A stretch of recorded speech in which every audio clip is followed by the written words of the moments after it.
everybody, Anthony Dodge, the model train outsider, the Mirror Clean Outsider here, back for a closer look video at two of the things you saw in my mail call video from Monday.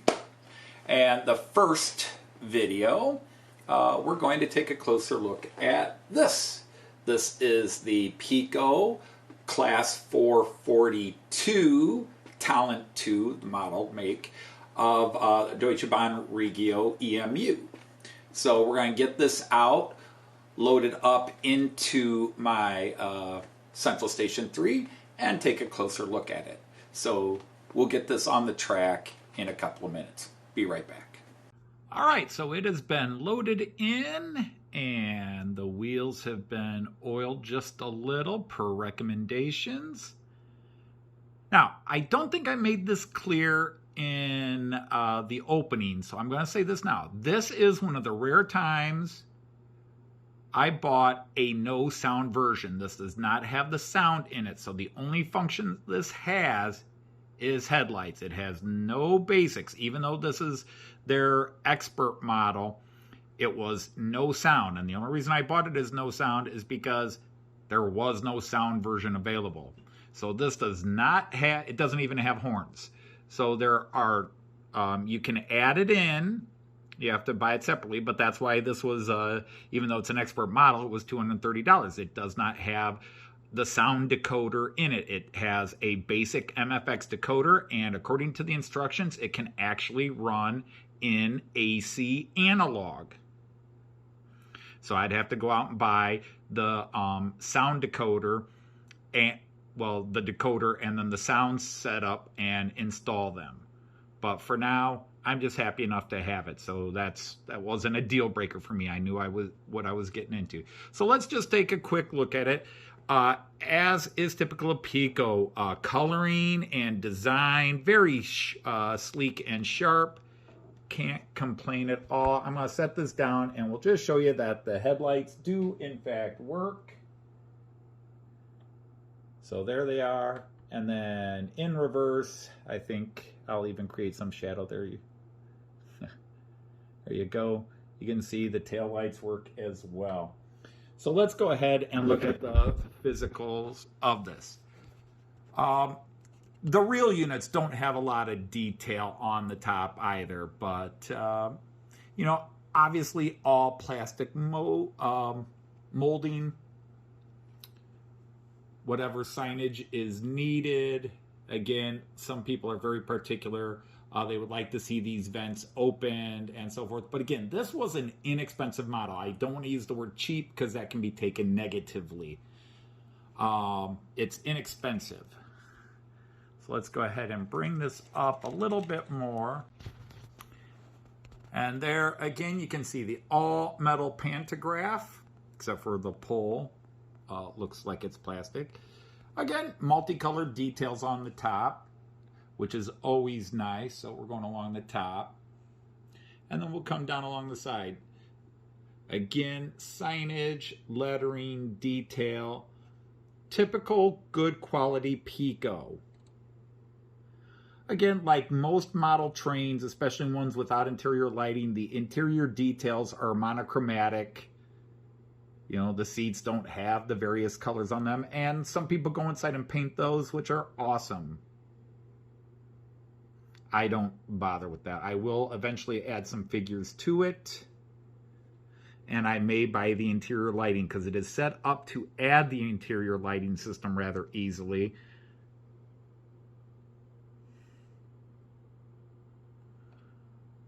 But just, it's a sharp looking model. It is just a stripped down model in terms of functionality. It is the most stripped down model I currently own.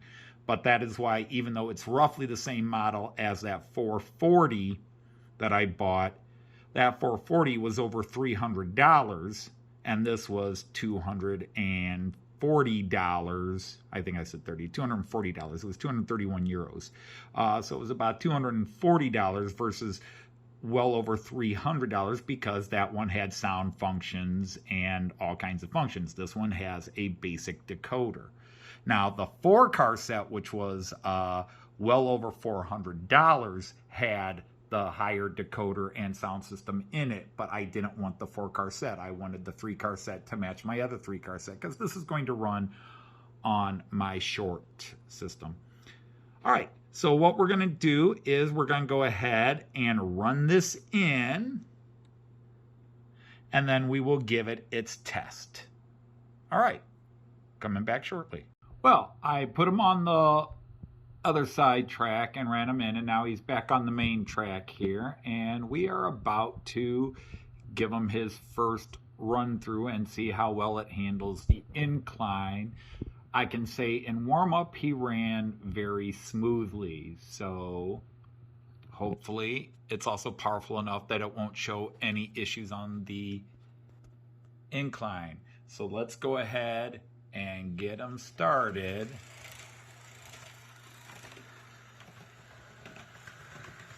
We'll put them up about standard running speed for one of these.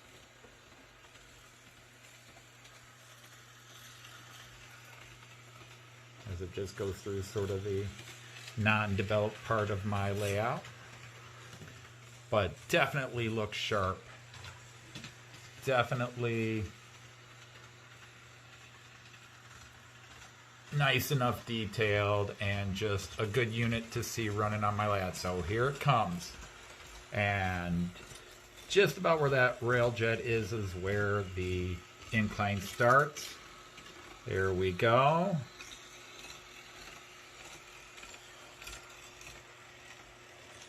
No noticeable slowdown. I don't know if maybe somebody caught something I didn't.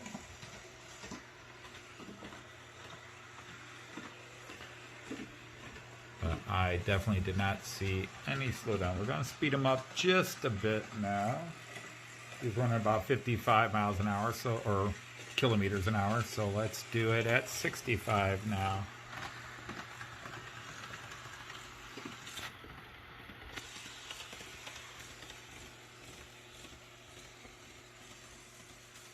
So that's all about I'd run him at.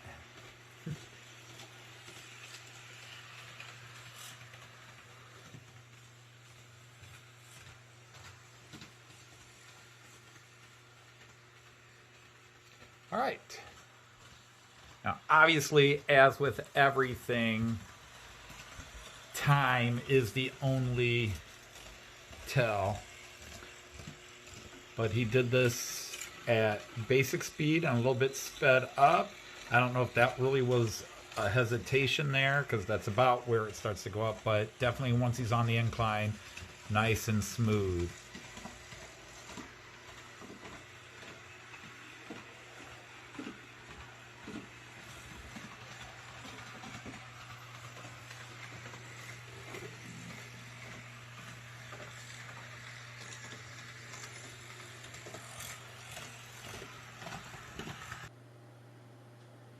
All right, so there it was, a look at my Piko Class 442.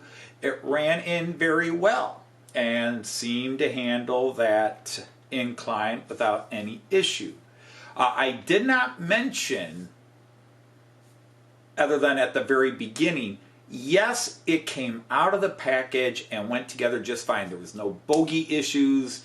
So whatever it was just an issue with that 440. It's the same format. It's the same bogey and connection issue. So there was just something that was messed up on that one that I managed to get back into place. But this one, absolutely no issues. Came out of the box, went together perfectly, and is running very smooth.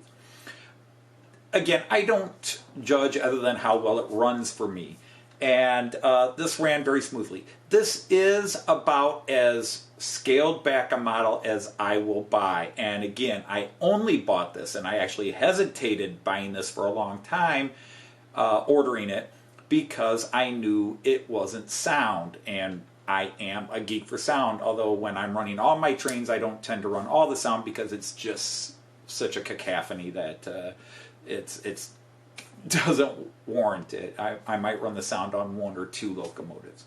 So that was not, in the end, a deal breaker to get this unit, which I've been after, both the DeutscheBahn version, the 440, and the DB Regio version, the 442. So now I do have both, and I don't have to worry too much about the incline anyhow, even though he handled it well, because it will be usually running the short loops on the Bremen side of my layout.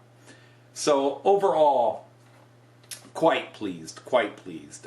Looks good, runs smooth, and no issues coming out of the box or getting it going on the layout. So we're going to call this for now a win. Obviously, with any model, only time tells. The quality is in how long it goes, and of course, treating it correctly.